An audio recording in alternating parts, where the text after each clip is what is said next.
What's up? This is Alex from Whitechapel, and you're watching barebonesmusic.com.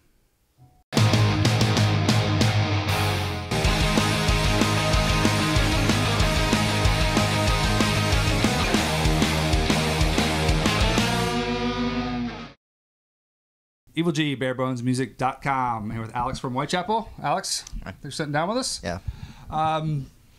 This is the last day of the tour on tour with Devil Wears Prada. Talk about this tour and how it's been, and tell me what you're looking forward to once you get a little time off. This tour's been fun. It's definitely been a long one. It's been, I think, a little over 6 weeks, something like that. I think it's the longest tour we've done this year, except our headliner in the beginning of the year, the Welcome to Hell tour. That was about 6 weeks too. So, you know, this year's definitely been busy for us. We did, you know, our headliner, then we had Summer Slaughter, and then, you know, we did this tour and, you know, a lot of other things, you know, in between all those. But we're definitely really excited to wrap up this year, and because when we go home, we're going to be writing, and then we'll be going into the studio in February. Oh, excellent. So, cool. Yeah, so we're going to be, you know, we've been writing a little bit here and there on the road, but, you know, in January, we're going to go home, really sit down, and, like, start piecing everything together. And then February, Mark Lewis, who worked on A New Era of Corruption with Jason Sukoff, is going to be coming to Tennessee and tracking the new record for us. So Awesome. Yeah. Awesome. Recorrupted came out early November.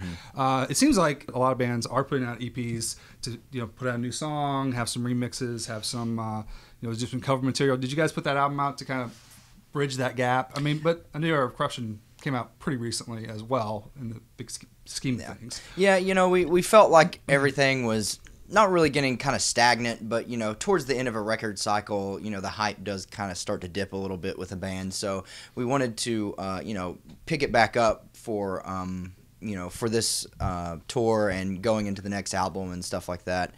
And so for us, really, like, the remixes and stuff like that, those were just kind of like filler for the thing. Like, what we really wanted to shine was the new song that we had written and the cover. So, you know, we set forth with the idea to write a new song, and we picked that cover out and did the cover, and then the other stuff was kind of like filler, just so we could release a quote-unquote EP. And you know, we weren't looking to make money on it or anything like that. You know, it wasn't even in stores. It was just a very limited run. We just sold them in our web store and on this tour. So it was just, you know, something for the fans, just like, you know, I guess kind of like a thank you, you know, for the end of the year, you know. So Was the Pantera cover something you guys have been doing, and just kind of, or how'd you come up with picking that for a cover song? Well, I mean, we knew we wanted to do a metal song. You know, there's a lot of bands out there, they do, like, you know, like rap songs or pop songs, stuff like that. We felt like that just wasn't really our vibe. Like, if we were to do like a Lady Gaga song, that'd be kind of stupid. So so we were like, you know what, we'll just keep it metal. And so the two bands that we were thinking of were either Pantera or Slayer. And we were like, well, being from the South, like, you know, Pantera definitely fits our vibe more. Right. So we picked, you know, just the angriest Pantera song we could think of, which was Strength Beyond Strength. And we did that, and it turned out really awesome. I like it a lot. So, looking back over 2011, do you have any standout moments that really sums up what 2011 was for you? Or do you have any particular moments where you're just like, yeah, that was...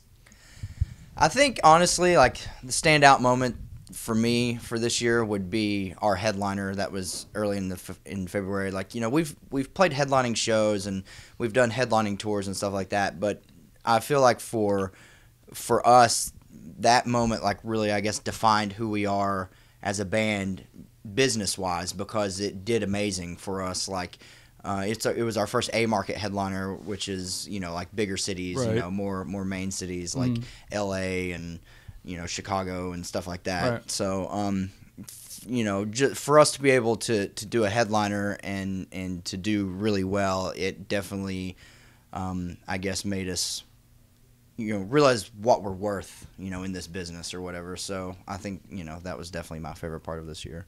Well, I mean, you guys, especially with your last record, it seems like you got a lot of critical praise for it. You guys are starting to make your mark within this genre of music. Totally. What do you plan on doing? I know it's difficult to write on the road, and I know most bands don't even like to write on the road. It's just so complicated. You just don't have time. But what do you guys plan on doing with the new record that's going to keep it fresh for you, but still move you forward and keep you in the forefront of this scene? Yeah. I feel like with every record, we always try to bring something new to the table. Like there's, but still retain our sound, because I feel like that's important. Bands that are really big, like Slayer, Slipknot, Pantera, Metallica, blah, blah, blah. When you hear that band, you know it's that band because they have a signature sound. Right. And for us as a band, that's what we really try to strive for. When we, when someone listens to our music, we want them to know that that's Whitechapel, not, Oceano or Suicide Silence or Job for a Cowboy or blah, blah, blah. All those bands are awesome. Right.